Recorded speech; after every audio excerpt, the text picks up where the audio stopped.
तत्त्वार्थदर्शिधिषणा वरना प्रवीणा वीणा गुणस्वर समीरणलब्धवर्णा वाणी मणियशुचिदावरणे निषण्णा पुण्योपमीय चरणां शरणं प्रपद्ये योऽन्तः प्रविश्य मम वाचमिमां प्रसुप्तां सञ्जीवयत्यखिलशक्तिधरः स्वधाम्ना न्यांस्य हस्तचरणश्रवणत्वगादीन् प्राणान् नमो भगवते पुरुषाय तुभ्यम् अज्ञानतिमिरान्धस्य ज्ञानाञ्जनशलाकया चक्षुरुन्मीलितं येन तस्मै श्रीगुरवे नमः। महर्षि सांदीपनि राष्ट्रीय वेद विद्या प्रतिष्ठान के द्वारा संचालित इस सभी के लिए वेद कक्षा में आप सभी महानुभावों का स्वागत है, जो प्रत्यक्ष रूप से और अप्रत्यक्ष रूप से इस कक्षा का लाभ लेने वाले सभी सुनाम धन्य सुहृद जनों को अंतःकरण से नमन करता हूं। इस पावन कक्षा में आज जो विषय लिया है, मैं अपनी यथामति से आपके सम्मुख उपस्थित करने का प्रयास करता हूं। वो है मानवाधिकार, वैदिक मानवाधिकार।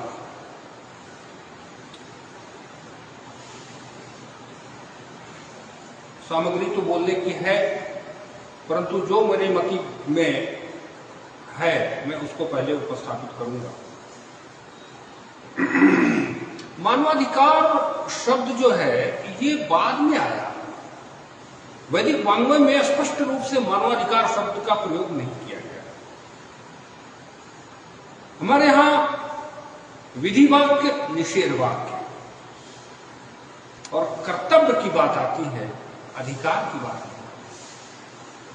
अधिकार और कर्तव्य में दोनों का जब हमारा कर्तव्य होगा तो अधिकार उसमें अंतर्निहित होगा, स्पष्ट नहीं है कि अधिकार है, क्योंकि बड़ी ईमानदारी के साथ, बहुत स्पष्टता के साथ, यहां कोई किसी प्रकार का छल प्रपंच कपट नहीं है।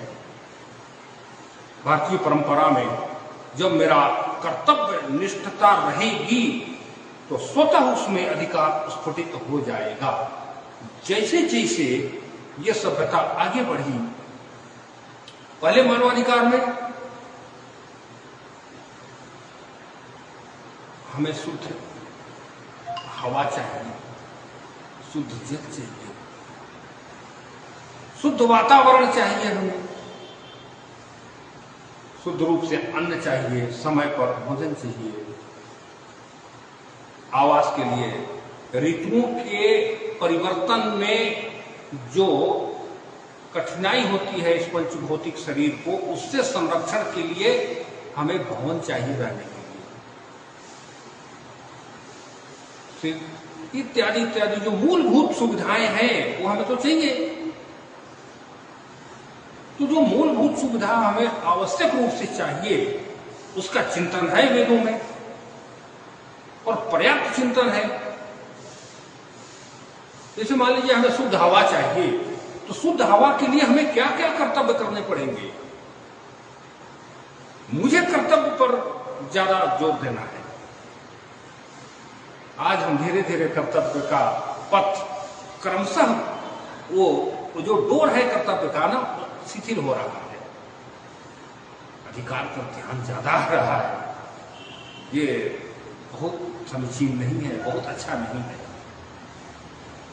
हमारे यहां वायु को शुद्ध करना, जल को शुद्ध रखना, इन पंच भौतिक प्रकृति को शुद्ध रखना, पंच तत्वों पर के प्रति जो मेरा कर्तव्य है, उस कर्तव्य की जो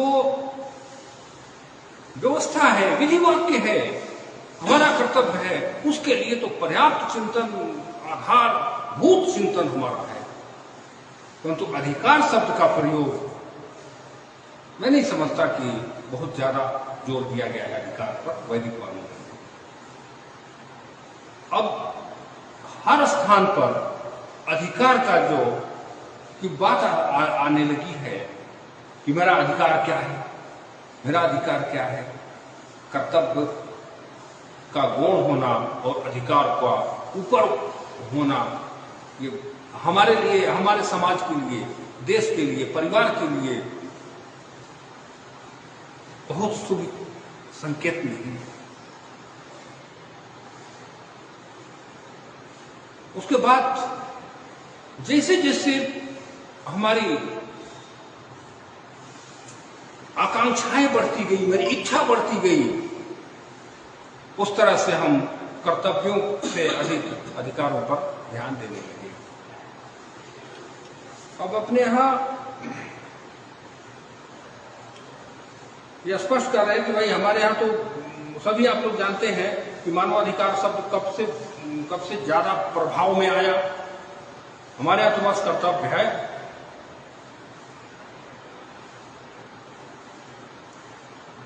अपने यहां स्पष्ट बात है कि आप कर्म करिए, संचय करिए, संचय करेंगे और फिर उस संचित चीज को अस्थायी संचय न करते हुए उसको आसपास संपर्क में जो जिनको आवश्यकता जिन वस्तु की है उनको देना आवश्यक है हमारे लिए।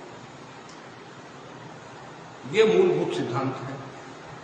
तो व्यक्ति जब अंतश्चेतना में, जो मैं बहुत कम बोलूंगा, संक्षिप्त में बहुत सारी बातें कहने का प्रयास करूंगा, कि हमारा जो वैदिक वाङ्मय है, इस वैदिक वाङ्मय में जो आधारभूत हमारा वेद वाङ्मय का जो आधार है, जहां से हम चले हैं, जो हमारी मूल ऋषियों का चिंतन है, वो ये है कि संवेदनात्मक रूप से न केवल मनुष्य,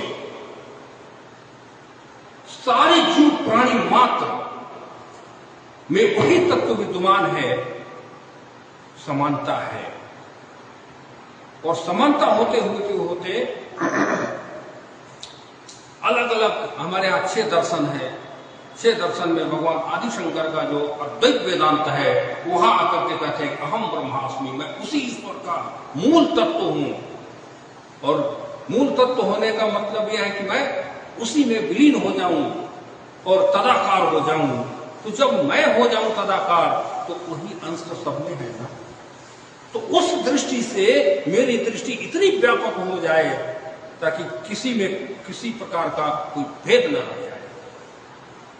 हमारी दृष्टि में दिख रहा है कि मैं यहां खड़ा हूं, आप हैं, आप हैं, आप हैं, नाना प्रकार के तमाम जितने देख रहे हैं दृष्टि में जा रही है, सब अलग अलग स्वरूप में विद्यमान है, परंतु है वही एक ही तत्व है। कहीं कोई चिंता जो नहीं है। विग्रह दिख रहा है, स्वरूप दिख रहा है अलग अलग, परंतु वही चीज है। जहां इतना उदात्त चिंतन हो, वहां मानवाधिकार कितना छोटा पड़ जाएगा। इस शब्द का कोई हमारे यहां तो कोई अर्थ नहीं है। कर्तव्य है हमारा। तो जो हम ऐसा चिंतन करते हैं, जो ऐसा चिंतन करने वाला जो दर्शन है हमारा, उसके लिए तो अधिकार कहां आता है। सब तुम्हें, जो आप हमारे हैं, जो मैं हूं वही आप हैं, तो फिर भेद नहीं रह जाने के कारण, ये जो भेद है हमारा और आपका, ये जब भेद मिट जाता है, हम दोनों एक हैं, तो फिर हमारे बीच में अधिकारों का कहां मामला आता है। केवल कर्तव्य शेष रह जाता है कि मैं आपके लिए क्या कर सकता हूं। ये हमारा चिंतन वैदिक वाङ्मय में मानवाधिकार चिंतन ऐसा करके विषय है। मैं उसी पर अपना जो मेरा मत है, जो मैंने चिंतन किया है गुरु चरणों में बैठकर, जो मैंने आप लोगों से बड़ों से कुछ सीखा है, पढ़ा है, बस उसी को मैं उपस्थापित कर रहा हूँ। जो आज की आवश्यकता है इन चीजों की, आज जो हम लोगों का प्रयास है कि हम अपने प्राचीन ज्ञान परंपरा की ओर लौटें, जो थोड़ा दिग्भ्रमित हो चुके हैं, हम उधर थोड़ी सी दृष्टि डालें। तो उस दृष्टि से तो ये अगर हम डालते हैं दृष्टि उधर, तो हमें ये चीजें नहीं दिखाई पड़ती है। चारों तरफ हो रहा है, किसी कार्यालय में कोई बाबू की नियुक्ति हुई है, इनको क्या अधिकार है इनके पास? ये अधिकार क्या? पहले तो कर्तव्य देखो, मैं क्या कर सकता हूं? कर्तव्य के प्रति इतनी गहरा चिंतन आप लोगों ने, वो इनका है ना आचार्य पुष्प दंत जी का शिव महिम्न स्तोत्र, नहीं गलत कर रहा हूं, क्षमा करेंगे, भगवान आदिशंकर का वो मानस पूजा, उसमें एक पंक्ति आती है, यज्जत कर्म करोमि तत्तमखिलम शंभो तवाराधनम। तो कर्तव्य किस प्रकार से किया जाए, इसका चिंतन है। एक साइड में हम रख देते हैं अधिकार को, हटा दीजिए। यद्यत कर्म करोमि तत्तमखिलम शंभो तवाराधनम। मेरे द्वारा जो भी कार्य किए जाएं, वो हे प्रभु, हे ईश्वर, वो आपकी आराधना हो, आपकी साधना हो। जो काम कर रहे हैं, कार्यालय में हम बैठकर काम कर रहे हैं, दृष्टि ये हो कि मैं ईश्वर का ही कार्य कर रहा हूं। मैं जो भी काम, खेत में कोई हल चला रहा हो, दुकान चला रहा हो, जिस प्रकार का जिसके पास जो भी प्रारब्ध से कार्य हाथ में है, वो ईश्वर की सेवा है। और ईश्वर की सेवा मान करके हम उस कार्य को करें, ऐसी प्रार्थना भगवान आदिशंकर का जो मानस पूजा है। तो इस प्रकार का जो संसार निर्मित होगा कि हर व्यक्ति ईश्वर की सेवा मान करके उस कार्य को करे। आज हम एक पौधा लगा रहे हैं तो भी तो ईश्वर की सेवा है। आज एक आम का पेड़ लगाया, पौधा लगाया, तो उसका फल हमें तो नहीं मिलेगा, न जाने कितनी पीढ़ी लाभान्वित होंगी, न जाने कितने जीव, प्राणी, पशु, पक्षी इत्यादि उससे लाभान्वित होंगे। तो ये तो ईश्वर का काम है ना।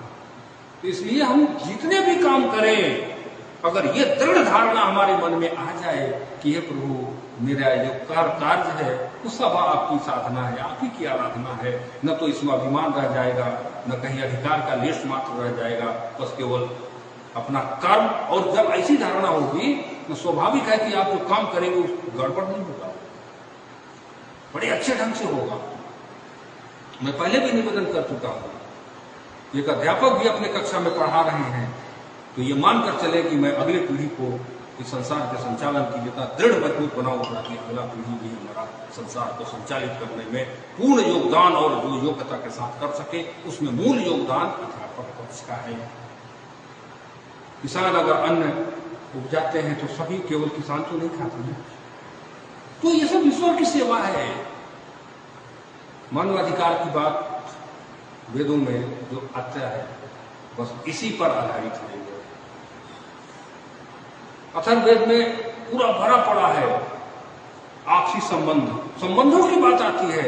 माधुर्य, संबंधों में माधुर्य होना, सामाजिक स्तर पर एक है, एक ही ईश्वर के तत्व हैं, सभी एक आच्छादित है, वो तो वेदांत की बात आती है। परंतु जब सामाजिक धरातल पर हम जब जीते हैं, तो इसमें भी हमें वही तत्व दिखना चाहिए और उसी तत्व को मूल में रखकर बाह्य व्यवहार करें। तो इस दृष्टि से मैं नहीं समझता कि मानवाधिकार की आवश्यकता, ऐसे शब्द की आवश्यकता भारत जैसे आध्यात्मिक देश में हो। बस कर्तव्य और इस कर्तव्य में आप सभी विद्वत वृंद हैं, सभी विज्ञ हैं, जानते हैं कि जो भी क्रियात्मक स्वरूप है हमारे वेदों का, उसमें सबके कल्याण की बात निहित है, चाहे वो शब्द के माध्यम से हो या क्रिया के माध्यम से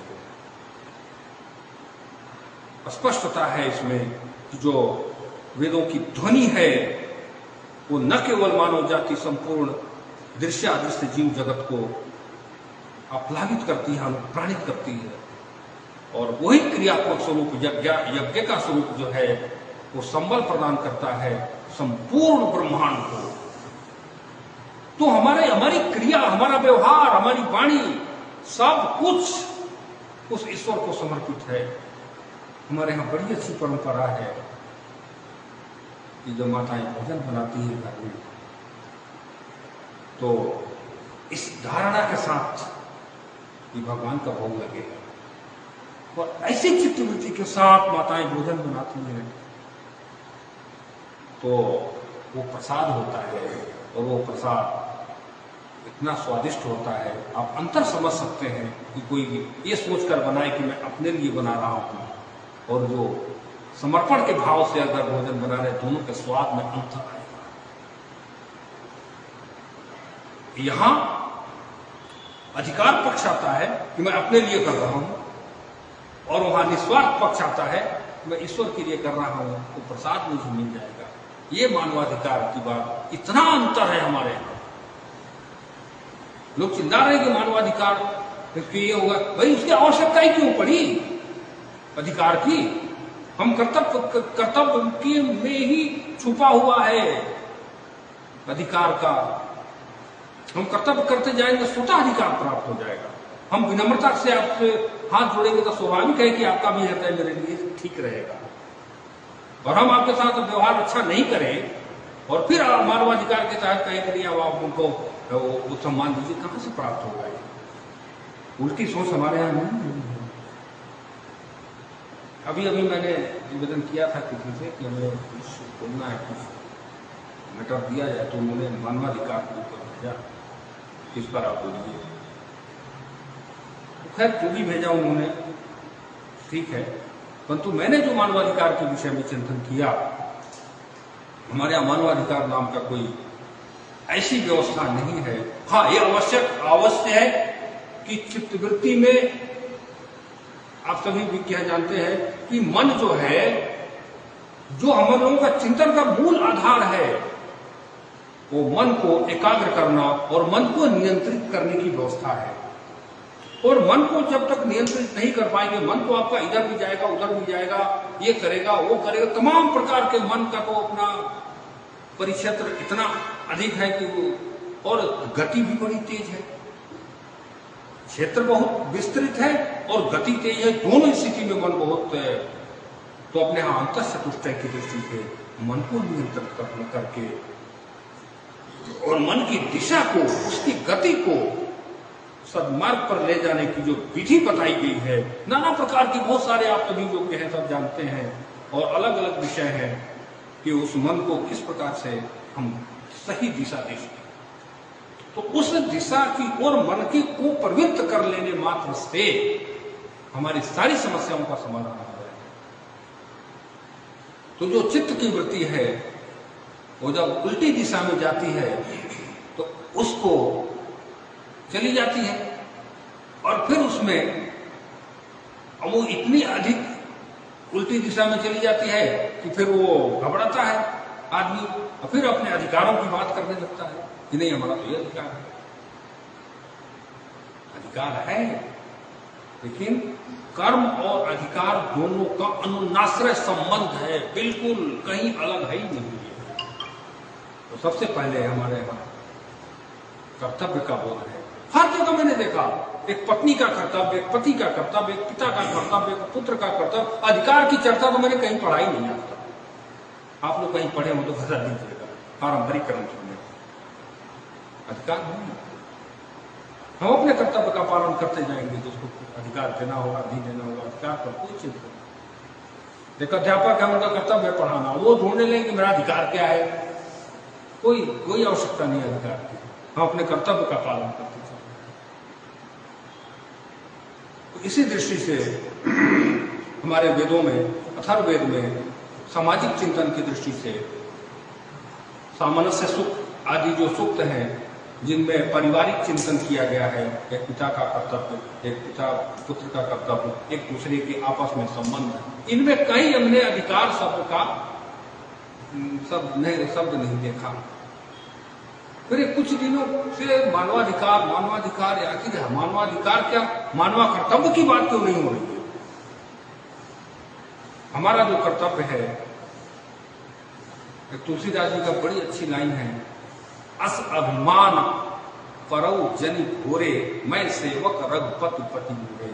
ऐसा अभिमान मेरे हृदय में हमेशा बना रहे कि मैं उनका हूं और वो मेरे हैं। अर्थात ईश्वर अर्थात संपूर्ण जगत, ये संसार हमारा है और मैं संसार का हूं। जब ऐसा अभिमान मेरे हृदय में होगा तो सबके प्रति वो आत्मसमर्पण और सबके प्रति सद्भाव होगा। और इसी की आवश्यकता संपूर्ण विश्व को है, जिसके अभाव में सारा सब गड़बड़ हो रहा है। हमारे इस वेद विद्या प्रतिष्ठान का और हम लोगों का, हम सब प्रतिष्ठान का और हम लोग उसी परिवार के सदस्य हैं, ये हम लोग चाहते हैं और हम लोगों का कर्तव्य भी है भारत में जन्म लेने के कारण कि इस पर चिंतन करें, जहां से हमारा भटकाव हुआ है संसार को एक प्रकाश जाए कि नहीं, मानवाधिकार नहीं, मानवा कर्तव्य है। उसकी ओर हमें मुड़कर देखने की दृष्टि के लिए ये हमारी वेद कक्षा संचालित है। ये हमारे आचार्यों ने, हमारे ऋषियों ने, हमारे परंपरागत ज्ञान परंपरा में किन किन समस्याओं का समाधान किस प्रकार से होगा, उसके ऊपर दृष्टि रखने की है समस्याएं। मैंने पहले भी निवेदन किया था आपके सम्मुख कि जो मेरी चित्तवृत्ति है, जो मेरा मन है, वो दिशाहीन भी हो सकती है और सद्मार्ग पर भी जा सकती है। मेरा पूरा का पूरा प्रयास, मैंने पहले भी आपसे आप लोगों के सम्मुख विनम्रता से निवेदन किया था कि जो मेरी चित्तवृत्ति है, वो ये जो चित्तवृत्ति हमेशा चंचल है, कभी इधर कभी उधर, कुछ भी करने को का सामर्थ्य रखती है। यहां तक कि तो छोटी मोटी बातें, ये घटना हो, यो घटना हो, ये बड़ी भी घटना होती है कि कोई ऐसा व्यक्ति होता है कि कहता है कि मैं चंद मिनटों में पूरी सृष्टि समाप्त कर दूंगा। ऐसी भी घटना है संसार में।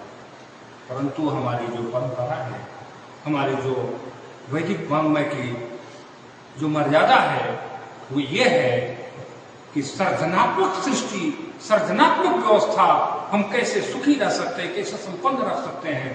दोनों धाराएं हैं, मैं दोनों धाराओं को लेकर के चलना, क्योंकि एक पक्ष को अगर हम लेकर चलेंगे तो ठीक नहीं होगा। हम दोनों पक्षों को देखेंगे, नकारात्मक ऊर्जा और सकारात्मक ऊर्जा का ज्ञान दोनों का हमें नहीं होगा, तब तक हम सकारात्मक ऊर्जा को मजबूत नहीं कर सकते। तो अब छोटा सा उदाहरण दे रहा हूं कि कोई व्यक्ति परिश्रम पूर्वक एक एक वस्तु इकट्ठा करके भवन निर्माण करता है और बुलडोजर आकर के 10 मिनट के अंदर समाप्त कर देता है। तो सर्जन करने वाला परिश्रम करता है, इकट्ठा करता है और नाश करने में क्या लगता है। तो यही स्थिति है जो मेरी वैदिक वाङ्मय है। सद्भाव है, प्रेम है, इस सृष्टि के लिए मेरा जो कर्तव्य है, ये सब सर्जनात्मक दृष्टि है। विनाश के लिए तो हम विनाश की चर्चा भी नहीं करना चाहते यहाँ, क्योंकि हम सर्जन के लिए खड़े हुए हैं, हम सर्जनात्मक दृष्टि रखते हैं।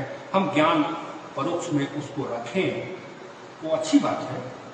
परंतु मेरी जो दृष्टि है, मेरा जो कर्तव्य है, मैं जिस धारा का व्यक्ति हम लोग हैं, हम सर्जन को देखें सका। और अपने यहां गीता में कहे संकल्प और विकल्प, संकल्पवान होता है मन और विकल्पवान होता है मन। जब दृढ़ धारणा किसी चीज को कर लेंगे कि हमें ये काम करना है, तो उसमें ऊर्जा आएगी, उसमें शक्ति आएगी और आप उसको, क्योंकि मन जो है बहुत शक्तिशाली है, इतना शक्तिशाली मन है कि उस शक्ति को लेकर नकारात्मक ऊर्जा जो रखते हैं वो लोग बड़े बड़े काम कर जाते हैं। तो हम सद्मार्ग पर चल करके हम अपना संकल्प लेकर के चले। ये बहुत अच्छा विषय है मानवाधिकार, वेदों का अधिकार शब्द का तो मैं कई बार कह चुका हूं कि अधिकार शब्द तो अपने है ही नहीं, कर्तव्य के सिवा कहीं अधिकार नहीं आया। एक शिष्य अपने गुरु के प्रति क्या क्या कर्तव्य है, गुरु का शिष्य के प्रति क्या कर्तव्य है, तो नाना प्रकार की घटनाएं होंगी। इसके लिए कोई चिंता की बात नहीं है, वो तो संसार है, चित्तवृत्ति है। रात है और दिन है, अंधेरा है उजाला है। हम केवल अंधेरे को तो जब तक अंधेरा नहीं होगा उजाले का महत्व नहीं हो पाएगा। इसलिए हम अपने चित्तवृत्ति को, हम अपनी व्यवस्था को इतने सुदृढ़ बना करके चले और उनकी वैदिक वाङ्मय के का जो ज्ञान का आलोक है, प्रकाश है, उससे मेरा हृदय प्रकाशित हो और फिर हम इधर प्रवृत्त हों। हमारा लक्ष्य ये है इस कक्षा का, और इस कक्षा का ही नहीं, हम सबका लक्ष्य होना चाहिए कि हम उस पावन और सात्विक दिशा की ओर प्रवृत्त हों। असात्विक प्रवृत्तियां हमें परेशान करती आई हैं और करती रहेंगी। हमारा जो दृढ़ संकल्प है और जो हमारा मूल ध्येय है, अपना जो उद्देश्य है जन्म लेने का, उस उद्देश्य का मूल जो चरम है, हम उसको दृष्टि में रखकर अपने कर्म को करें। संसार में होता रहता है, जिसको जो भाग्य में मिला है तो करेगा। मैंने हालांकि ये ऑनलाइन मैं नहीं कर सकता, लेकिन दुष्प्रवृत्ति जो रखते हैं उनकी अंत में जो वो थक जाते हैं तो फिर उसी को स्मरण करते हैं, तो उनके इन कर्मों को हम ध्यान में नहीं रखेंगे। जो अंत में जो आएगा उसको रखेंगे, चाहे कितना खराब आदमी हो, कितना बुरा व्यक्ति हो। जब वो चित्त उसकी जब शांत होता है तो चेतना तो वही है ना जो मेरी है, वो सबकी है ना। तो उसको अंतस चेतना में जो तत्व है उसको पकड़ करके हम जब चलेंगे तो वास्तव में हम अपने लक्ष्य की ओर बढ़ेंगे। व्यक्ति कोई बुरा नहीं होता, कदापि कोई व्यक्ति जीव प्राणी बुरे नहीं होते, सबकी अपनी अपनी प्रवृत्ति है। हमारे यहाँ किसी प्रकार का किसी के साथ भेद नहीं रखा गया है, सबको।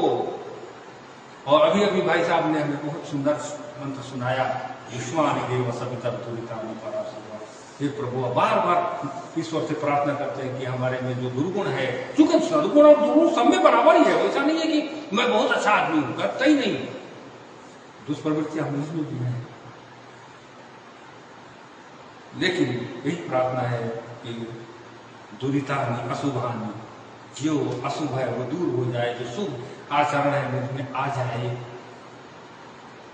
इस अधिकार के साथ ये मेरा सद्गुणों पर अधिकार हो, इसके लिए ईश्वर से प्रार्थना करूं कि ये अधिकार मुझे दीजिए कि मैं सबको अच्छे दृष्टि से देखूं। बुरा हम लोगों की परंपरा में बुरा कोई भी नहीं है।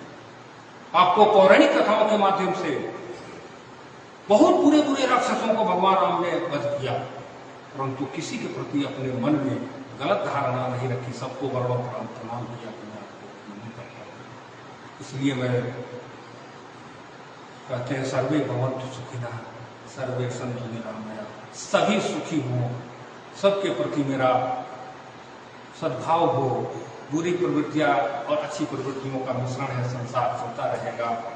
सृष्टि वही है, हवा वही है, सूर्य वही है, पंचतत्व वही है जो हमको अनुप्राणित करते हैं, और जो हमें अनुप्राणित करते हैं उनको शक्तिशाली बनाने की जो विधि व्यवस्था है हमारे यहाँ वेदों में, श्रौत यागों के माध्यम से, अलग अलग कामनाओं के माध्यम से, इष्टियों का अनुष्ठान, अलग अलग 21 प्रयाजों का, सौमयाजी का जो अनुष्ठान है, इन प्रवृत्तियों को क्रियात्मक स्वरूप और व्यवहारिक स्वरूप, इन दोनों पक्षों को समझ करके उन अधिकारों की ओर बढ़ना और अपने कर्तव्य का पालन करना, ये हमारा मूल ध्येय है अधिकार की ओर। तो अधिकार तो स्वतः, जब हम अच्छे कार्य करेंगे, जब अग्नि में मिर्ची डालेंगे तो मिर्ची का ही स्वाद गंध आएगा ना। अगर अच्छे पौष्टिक पदार्थ अगर उसमें डालेंगे तो हम पौष्टिक बनेंगे। तो अधिकार और कर्तव्य का कोई वो नहीं आ रहा है इसमें। बस हम उन वैदिक ज्ञान के आलोक में इस संसार को देखें और अपने सद्वृत्तियों के साथ चले, अपने कर्तव्यों का पालन करें। नाना प्रकार के अनेक प्रसंग आते हैं वेदों में, हमें क्या करना चाहिए। दो ही शब्द आता है अपने यहाँ, विधि और निषेध। विधि शब्द और निषेध शब्द, ये हमें करना है या नहीं करना है। अधिकार और कर्तव्य की बातें नहीं है, कर्तव्य मेरा क्या कर्तव्य है। तो इसलिए इन्हीं शब्दों के साथ इस संसार में हर प्रकार की चीजें हैं, प्रवृत्ति हमारी सन्मार्ग पर जाए और उस आलोक में जहाँ की वेदांत कहते हैं सब में वही तत्व विद्यमान है और उसी तत्व में अपना ही स्वरूप